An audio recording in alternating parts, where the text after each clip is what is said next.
நமஸ்காரம். அஸ்மத் சர்வகுருபியோ நமக. சிவருத்ர சேனல் நேயர்களுக்கு வேங்கடம் ராம்நாராயண் அன்பு கலந்த வணக்கங்கள்.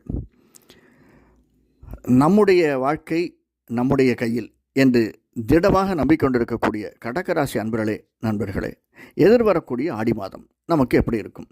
குரோதி வருடம் ஆடி மாதம் 2024, அதாவது 16/7/2024 பிறக்கக்கூடியது. விசாக நட்சத்திரத்தில் குரு தசையில் தசமி திதியில் பிறக்கக்கூடிய ஆடி மாதம். கடகராசிக்காரர்களாய நமக்கு இந்த மாதம் ஒரு மிகச்சிறந்த எதிர்பாராத ஒரு ஏற்றத்தை தரக்கூடிய மாதமாக அமைந்திருக்கிறது. ஆடிப்பட்டம் தேடி விதை என்று சொல்வார்கள். ஆடி மாதமும் தை மாதமும் மிக மிக ஏற்றத்தை தரக்கூடிய மாதங்கள். சித்திரையும் ஐப்பசியும் தூக்கிவிடக்கூடிய மாதங்கள். இந்த ஆடி மாதத்தில் ஆடி பண்டிகை, ஆடி கிருத்திகை, திரு ஆடி பூரம், இப்படி பல விசேஷங்கள் நமக்கு வருகின்றன. அது மட்டுமல்லாமல் இந்த ஆடியில், அதாவது கடகத்தில் சூரியன், புதன், சுக்கிரன் அமர்ந்து கொண்டு 7ஆம் வீட்டை பார்க்கிறார்கள். அது மட்டுமல்லாமல் லாபஸ்தானத்தில் குருவும் செவ்வாயும் இருந்து குருவனுடைய பார்வை 9ஆம் பார்வையாக நம்முடைய 7ஆம் வீட்டை பார்க்கிறார். நமக்கு 8இல் சனி, 9இல் ராகு, 3இல் கேதுவும், 4இல் சந்திரனும் அமர்ந்து கொண்டு நம்மை வழிநடத்துகிறார்கள். சரி, இதனால் நமக்கு என்ன சார் லாபம்? 3-4 விஷயங்கள் லாபம். ஃபஸ்ட்டு, நாம் நினைக்கக்கூடியது நல்லபடியாக நடக்கும். அதாவது ஏதாவது வீடு மாறணும்னாலும், ரெண்டில் சொந்த வீடு வாங்கணும்னாலும், ரெண்டல் வீடு மாறணும்னாலும் நிச்சயமாக மாறுங்க. அதற்கான சாத்தியக்கூறுகள் நிச்சயமாக இருக்கிறது. ஏன்னா 4ஆம் வீட்டில் இருக்கக்கூடிய சந்திரன், லாபஸ்தானத்தில் செவ்வாய், அந்த 11ஆம் வீட்டுக்கு அதிபதியானவன் நமக்கு கடகத்தில் சுக்கிரன், சூரியன் புதனோடு, இவையெல்லாம் இருந்து நம்மை வழிநடத்துகின்றன.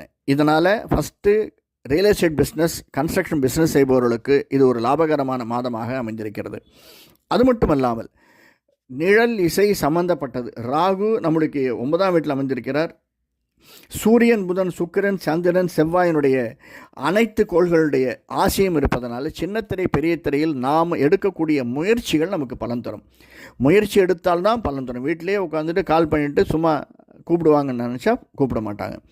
நிச்சயமாக நாம் எடுக்கக்கூடிய முயற்சிகள் நமக்கு நல்ல பலனை தரக்கூடியதாக, நிழல் இசை சம்பந்தப்பட்டிருக்கக்கூடிய கலைத்துறையில் இருப்பவர்களுக்கு இந்த மாதம் மேன்மையை தரக்கூடியதாக இருக்கும். இது 2வது. 3வது, பிஸ்னஸ் என்பது நமக்கு 7, 8, 9, 10, 10ஆம் வீட்டுக்கு அதிபதியான செவ்வாய் லாபஸ்தானத்தில் 11ஆம் வீட்டில் அமைந்திருக்கிறார். அது மட்டுமல்லாமல் 7ஆம் வீட்டை சூரியன், புதன், சுக்கிரன், குரு பார்ப்பதனால் நிச்சயமாக நம்முடைய கணவன் மனைவிக்கு இடையே உள்ள உறவு மேற்படும். அதாவது அதிகமாக கூடியதாக இருக்கும்.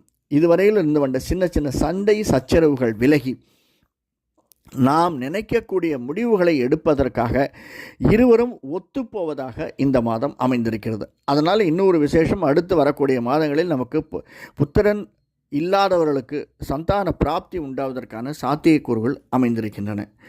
இதற்கு அடுத்ததாக மெயினாக நமக்கு எந்த பிஸ்னஸ், மெடிக்கல் துறையில் இருப்பவர்களுக்கு ஏற்றம் தரக்கூடியதாக செவ்வாய் லாபஸ்தானத்தில் குருவோடு அமைந்திருக்கிறதுனால மெடிக்கல் நமக்கு ஏற்றம் தரக்கூடிய பிஸ்னஸாக அமைந்திருக்கிறது.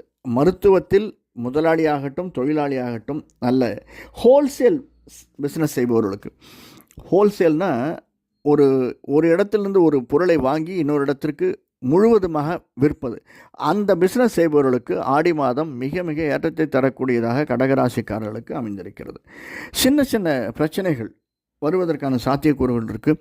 மேலும் இங்கேருந்து வெளிநாடு செல்பவர்களுக்கு இது ஒரு நல்ல மாதமாக அமைந்திருக்கிறது. நாம் எடுக்கக்கூடிய முடிவுகள், அப்ளிகேஷன் போட்டால் தான் ஆர்டர் வரும்னு சொல்கிற மாதிரி நாம் எடுக்கக்கூடிய முடிவுகள், அதற்கான பிரயத்தனங்கள் நிச்சயமாக நம்மை வழிநடத்தும்.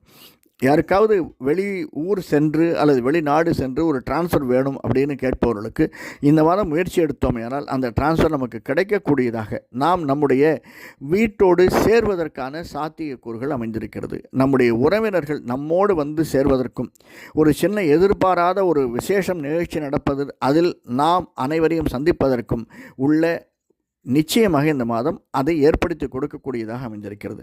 சின்ன சின்ன உபாதைகள் வரத்தான் செய்யும். அடி வயதில் வலி இருக்கிறது, ஷோல்டர் பெயின் இருக்கிறது. அது தவிர உப்பு, சுகர், சால்ட் இருப்பவர்களுக்கு அது ரெகுலர், அதை பற்றி நம்ம சொல்லவே தேவையில்லை.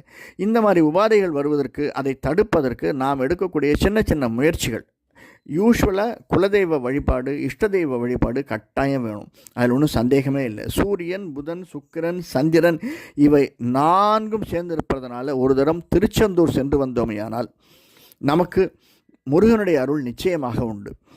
எங்கெல்லாம் நம்முடைய வீட்டிற்கு அருகிலே இருக்கக்கூடிய ராம ஆஞ்சநேயர் கோவில், ராமனும் ஆஞ்சநேயரும் இருக்கக்கூடிய கோவில், அந்த ராமாஞ்சநேயரை சேர்ந்து வழிபட்டு வந்தோமையானால் எந்த கிழமையாக இருந்தாலும் பரவாயில்லை, ஒரு வாரத்தில் ஒரு கிழமை நீங்களே தேர்ந்தெடுத்து கொள்ளுங்கள். சாயந்தரம் 7 to 8 சென்று வணங்கி வந்தோமையானால் நிச்சயமாக இந்த வாதம் நமக்கு ஏற்றத்தையும் மாற்றத்தையும் தரக்கூடியதாக அமைந்திருக்கிறது. நன்றி, வணக்கம்.